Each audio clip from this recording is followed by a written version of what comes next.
At para sa ating balita, libu-libong mga taga Los Angeles nag-alsa kay Donald Trump.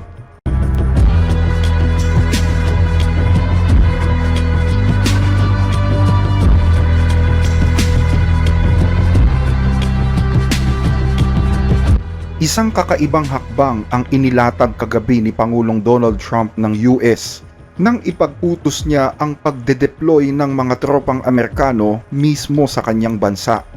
Umaabot sa 2,000 sundalo ng National Guard ang pinakilos nang sumiklab ang tensyon sa lungsod ng Los Angeles dahil sa mga nagaganap na immigration raids doon.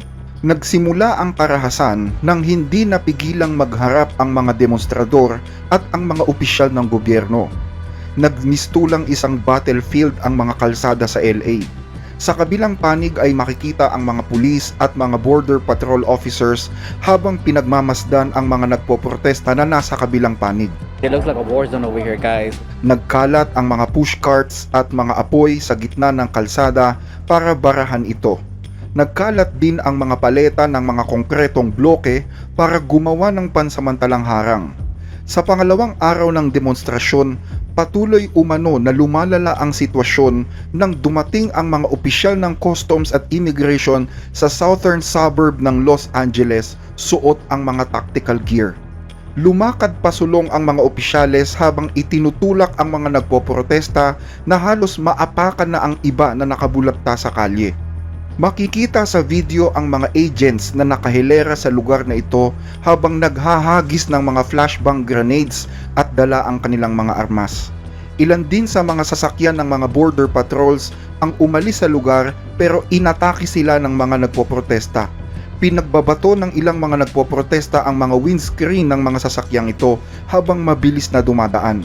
Sa loob ng mga sasakyan ay makikita pa ang mga opisyales habang nakasuot ng mask at hirap makita ang mga projectiles at mga demonstrador dahil sa tear gas. Sinilaban pa ng grupong ito ang isang kotse habang ang ilan ay nagtangkang harangan ang isang highway para pigilan ang Federal Marshal bus na ito.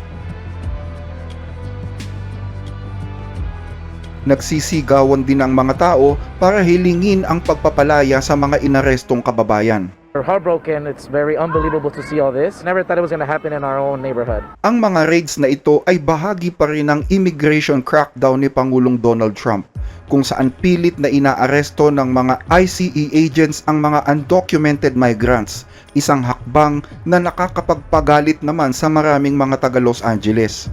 Lalo pang lumala ang sitwasyon na humantong na sa harapang tensyon sa pagitan ng mga nagpoprotesta at mga federal agents. Gumagamit na sila ng mga flashbang grenades para subukang paalisin ang mga tao. Napakakapal ng tear gas, nakakahilo at nakakasuka. Nagbibigayan ng tubig at gatas ang mga nagpoprotesta sa isa't isa, pati na rin sa mga mamamahayag na nandoon. We're here just trying to help the people. We keep coming back as well. They're not gonna get rid of us like that. Bukod dito ay kumalat na rin ang karahasan sa iba't ibang panig ng bansa, tulad na lamang ng kaguluhang ito na nagaganap mismo sa labas ng ICE headquarters sa New York. Ilang mga individual ang inaresto dahil sa pag-atake sa mga federal agents, isang sitwasyon na tila hindi ganun kadaling patigilin agad. Dahil sa mga kaguluhang ito, nanawagan na si Pangulong Donald Trump sa militar para mag-deploy ng nasa 2,000 mga sundalo. Isang hakbang na binatikos naman ng mismong gobernador ng California. We're already ahead of the game. We're already mobilizing. We're going to bring National Guard in. Kagabi, ganap na nagmobilize ang mga sundalo sa mismong teritoryo ng Amerika na naging dahilan ng pagkakawatak-watak ng mga taga Los Angeles. Ipinadala umano ang mga sundalo kahit wala naman daw hinihiling ang mga local officials doon, at sinabi pang hindi kailangan ng militar sa lugar. Armado ang mga National Guards ng mga body shields at canister ng mga tear gas habang sama-sama naman ang mga nagpoprotesta sa ikatlong araw ng kanilang pag-aaklas laban sa mga immigration policy ni Donald Trump. Hanggang ngayon ay hindi pa rin isinasantabi ng Pangulo ang posibilidad na magkaroon pa ng matinding aksyon sa mga susunod na araw. Ayon sa gobernador ng California, gusto lamang daw ni Trump na gumawa ng gulo para magkaroon siya ng dahilan para lalong higpitan ang pagpapatupad ng kanyang mga batas. Hinimok din ng gobernador ang mga nagpoprotesta na huwag magpadala sa takot at huwag ibigay ang gustong mangyari ng Pangulo. Hiniling din ng gobernador sa administrasyon na bawiin agad ang mga utos na gawing federal operation ang mga hakbang sa kanyang nasasakupan. Diniklara naman ng LAPD na iligal ang mga rally at nagsimula na rin silang mang-aresto. Samantala, sa kalapit na bayan ng Crompton, nagkagulo rin. Naging bayolente ang kilos ng mga nagpoprotesta doon. Pinagwawasak ng mga demonstrador ang mga roadblock, nagpasabog ng mga paputok, habang isang maliit na grupo ng mga magnanakaw ang pumasok at ninakawan ang isang gasolinahan. Ang mga protestang ito ay kasunod ng buong araw na sagupaan sa pagitan ng mga otoridad at ng mga nagpoprotesta sa labas ng isang Home Depot. Gumamit ang mga pulis ng tear gas at mga non-lethal round laban sa ilang grupo ng mga nagpoprotesta. Was shooting, but they were trying to aim like right at me, which is like it's very scary. Ayon kay Sheriff Robert Luna, kumilos lamang daw sila bilang tagapamagitan para mapanatili ang kapayapaan at hindi anya sila tumulong sa anumang aksyon ng federal government. We will protect. Poprotektahan namin ang inyong karapatang magprotesta ng mapayapa. Ngunit hindi namin maaaring payagan at hindi namin kukonsintihin ang karahasan o pagsira ng mga ari-arian. Ngayong araw na ito, inakusahan ni Governor Gavin Newsom si Pangulong Trump na gumagawa lamang daw ito ng krisis sa pamamagitan ng pagmomobilize niya sa National Guard. Gusto lamang daw ng Pangulo na magkaroon ng kaguluhan para magamit ito bilang dahilan sa mas mahigpit na crackdown, mas matinding pananakot at mas mahigpit na kontrol sa pamahalaan. Samantala, ipinagtanggol naman ng border czar ni Trump na si Tom Homan ang hakbang ng Pangulo at sinabi niya na umaabot sa humigit kumulang 150 undocumented immigrant ang nasa kote nila sa nakalipas na ilang araw. We're not just Hindi lamang namin pinoprotektahan ng mga alagad ng batas, pinoprotektahan din namin ang publiko sa pangkalahatan. Kung gusto ng mga Democrat leaders na balewalain ang kaligtasan ng publiko, desisyon nila yon. Sa Washington, nangangamba naman ang mga kritiko ng Pangulo tungkol sa taktikang ipinapatupad ng gobyerno o ang pagdedeploy ng mga federal troops. Pero ipinagtanggol ng Pangulo ang kanyang naging hakbang. Magkakaroon tayo ng mga tropa sa lahat ng lugar. Hindi natin hahayaan na mangyari ito sa ating bansa. Hindi tayo papayag na masira ang ating bansa. Sinabihan din ni Trump na incompetent ang gobernador ng California at ang mayor nitong si Karen Bass. Dagdag pa ni Secretary of Defense Pete Hegseth, mananatiling nasa high alert ang sitwasyon at magpapatuloy ang pagdedeploy ng puwersa habang nagpapatuloy din ang karahasan. One of our core principles Isa sa mga pangunahing prinsipyo natin ay ang pagpapanatili ng kapayapaan gamit ang lakas. Ginagawa natin ito sa ating ugnayang panlabas at sa mga usaping panloob. Sa palagay ko, hindi ito maituturing na marahas o labis na paggamit ng kapangyarihan. Sinabi pa ng Pangulo na personal niyang nakausap si Governor Newsom noong mga nakaraang araw sa telepono at nagbanta siya na magpapadala ng mga tropa kapag nakita niyang naghahagis na ng kung ano-ano ang mga demonstrador at dinuduraan na ang mga pulis. Kung duduraan nila kami, re-resback kami. Sinabi ko na sa kanya, walang sino man ang pwedeng dumura sa ating mga pulis. Walang sino man ang pwede dumura sa mga sundalo. Binatikos din ng mga Democrats ang pagpapadala ng Pangulo ng mga tropa at sinabing hindi na kailangan ang mga ganitong hakbang, lalo lang itong magpapadala sa sitwasyon. Ang ginawa niya na pagpapadala ng mga tropa kahit hindi hinihingi ay paglabag sa tradisyong matagal nang sinusunod sa maraming henerasyon. Lalo lang lumalala ang sitwasyon at humihimok pa to ng mas matinding kaguluhan.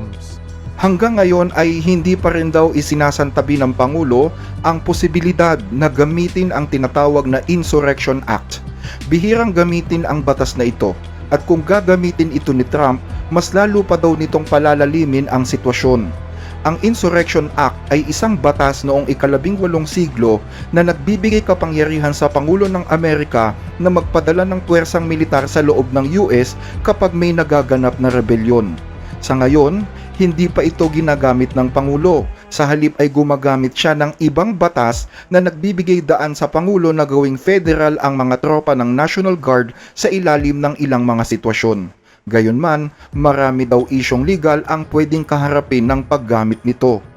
Kaugnay pa rin ng kaganapang ito, sinabi ni Mayor Karen Bass na layunin ng ICE na i-terrorize ang Los Angeles na siyang pinakamalaking lungsod sa buong Estados Unidos.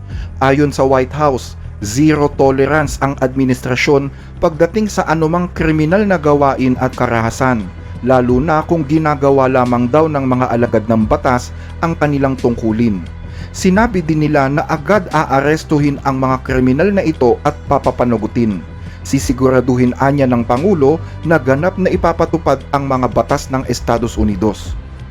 Makikita sa mga larawan ang mga pulis na may suot na protective gear at helmet habang papalabas sa Federal Detention Center. Ilan sa kanila ang nagpasabog ng tear gas sa mga tagpoprotesta. Mukhang gumamit din sila ng mga uri ng mga stun projectiles o flashbangs.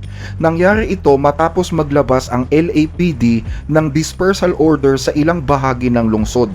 Ayon sa kanila, pinayagan na ang paggamit ng less lethal munitions na pwedeng magdulot ng hapdi at discomfort sa pakiramdam ng mga nagpoprotesta.